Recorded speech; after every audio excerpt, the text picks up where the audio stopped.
આકાશવાણી ભુજ સમાચાર કલ્પના શાહ વાંચે છે.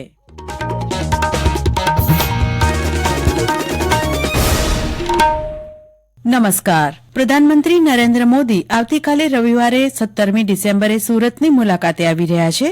પ્રધાનમંત્રી સુરત વિમાન મથક ખાતે નવી ટર્મિનલ બિલ્ડિંગનું ઉદઘાટન કરશે. ત્યારબાદ તેઓ ડાયમંડ બુર્સનું લોકાર્પણ કરશે અને જાહેર સભાને સંબોધન કરશે. અંદાજિત 3,400 કરોડ રૂપિયાના ખર્ચે 35.54 એકર જગ્યામાં નવનિર્મિત ડાયમંડ બુર્સ ડાયમંડ ટ્રેડિંગનું ગ્લોબલ સેન્ટર બનશે. ડાયમંડ બુર્સ વિશ્વની સૌથી મોટી ઇન્ટરકનેક્ટેડ બિલ્ડિંગ છે, જેમાં 4,500 થી વધુ ઓફિસો એકબીજા સાથે જોડાયેલી છે. દુનિયાભરના ડાયમંડ રો મટીરીયલની હરાજી, rough, cut and polish diamond, diamond gold, silver, platinum jewellery મોટી માત્રામાં અહીં ખરીદ વેચાણ માટે ઉપલબ્ધ બનશે. અહીં 27 ઇન્ટરનેશનલ જ્વેલરી શોરૂમ નિર્માણ પામશે. કેન્દ્રીય ગૃહમંત્રી અમિત શાહ આજે રાજ્યની મુલાકાતે આવશે અને અમદાવાદ તેમજ આણંદમાં વિવિધ કાર્યક્રમોમાં હાજરી આપશે. શ્રી શાહ આજે અમદાવાદ જિલ્લાના સાણંદ તાલુકામાં ચાંગોદર ગ્રામ પંચાયત ખાતે વિકસિત ભારત સંકલ્પ યાત્રા કાર્યક્રમમાં ભાગ લેશે. ત્યારબાદ તેઓ વલ્લભ વિદ્યાનગર સ્થિત સરદાર પટેલ યુનિવર્સિટીના 66મા પદવીદાન સમારોહમાં મુખ્ય અતિથિ તરીકે ઉપસ્થિત રહેશે અને દીક્ષાંત પ્રવચન આપશે. આ સમારોહમાં રાજ્યપાલ આચાર્ય દેવવ્રત, ઉચ્ચ શિક્ષણ મંત્રી ઋષિકેશ પટેલ અને શિક્ષણ રાજ્યમંત્રી પ્રફુલ્લ પાનસેરિયા પણ ઉપસ્થિત રહેશે. ઉચ્ચતર માધ્યમિક વિભાગના વિજ્ઞાન પ્રવાહના વિદ્યાર્થીઓની ડિગ્રી એન્જિનિયરિંગ, ડિપ્લોમા, ફાર્મસી અભ્યાસક્રમોમાં પ્રવેશ મેળવવા માટે લેવાતી Gujarat common entrance test GUJCET 2024 31 માર્ચ 2024 રવિવારે લેવાશે. અત્રે ઉલ્લેખનીય છે કે અગાઉ આ પરીક્ષા 2 એપ્રિલ 2024ના લેવાની હતી, પરંતુ પરીક્ષાની તારીખમાં ફેરફાર કરાયો છે.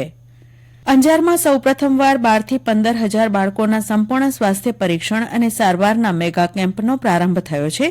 બિદડા સર્વોદય ટ્રસ્ટ સુવર્ણ જયંતિ અને ભારત વિકાસ પરિષદ અંજારની દશાબ્દી ઉજવણી અંતર્ગત યોજાયેલ આ કેમ્પમાં મહાનગરોના નિષ્ણાત તબીબો જોડાયા છે. આ કેમ્પમાં શાળાકીય કક્ષાના અંદાજે 15,000 છાત્રોને આવરી લેવાશે. જવાહર નવોદય વિદ્યાલય ડુમરાના 400 વિદ્યાર્થીઓએ એકેડેમિક વિઝિટ અંતર્ગત ભુજ ખાતેના રિજનલ સાયન્સ સેન્ટરની મુલાકાત લીધી હતી. જે બાદ કચ્છ યુનિવર્સિટીના અર્થ એન્ડ એન્વાયરમેન્ટ સાયન્સ વિભાગ ખાતે જીઓલોજીકલ મ્યુઝિયમનો અભ્યાસ કર્યો હતો, જ્યાં મ્યુઝિયમમાં રહેલ વિવિધ પ્રકારના પથ્થરો, ખનિજ, ફોસિલ્સ વિશે માહિતી અપાઈ હતી.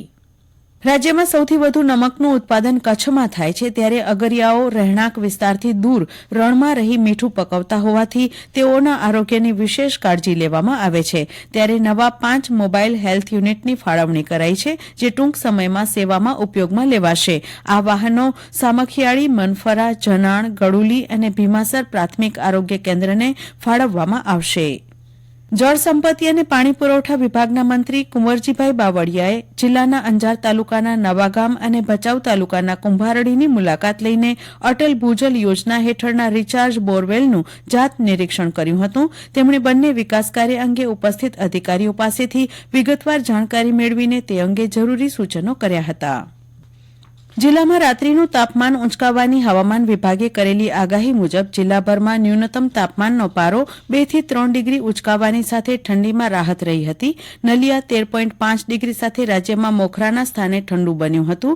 બીજા ક્રમે ઠંડા કંડલા હવાઈ મથક વિસ્તારમાં લઘુત્તમ ઉષ્ણતામાન 16.8 ડિગ્રી રહ્યું હતું, તો ભુજમાં 17.2 ડિગ્રી લઘુત્તમ ઉષ્ણતામાન નોંધાતા ઠંડીમાં રાહત જણાઈ હતી. કંડલા બંદરે 20.2 ડિગ્રી નોંધાયું હતું. આગામી સપ્તાહ સુધી દિવસ કે રાત્રિના તાપમાનમાં નોંધપાત્ર ફેરફાર નહીં થાય તેવો વર્તારો હવામાન વિભાગ દ્વારા વ્યક્ત કરવામાં આવ્યો છે. સ્ટેચ્યુ ઓફ યુનિટી એકતાનગર ખાતે આવતીકાલથી ત્રિદિવસીય વાર્ષિક સાહસ પ્રવાસન સંમેલન 2023 યોજાશે. મુખ્યમંત્રી ભૂપેન્દ્ર પટેલ કાર્યક્રમને સંબોધિત કરશે. ગુજરાતના પ્રવાસન નિગમ અને adventure tour operators association of ઇન્ડિયાના ઉપક્રમે આ કાર્યક્રમ યોજાશે. અને આ સાથે આ બુલેટિન પૂરું થયું. નમસ્કાર.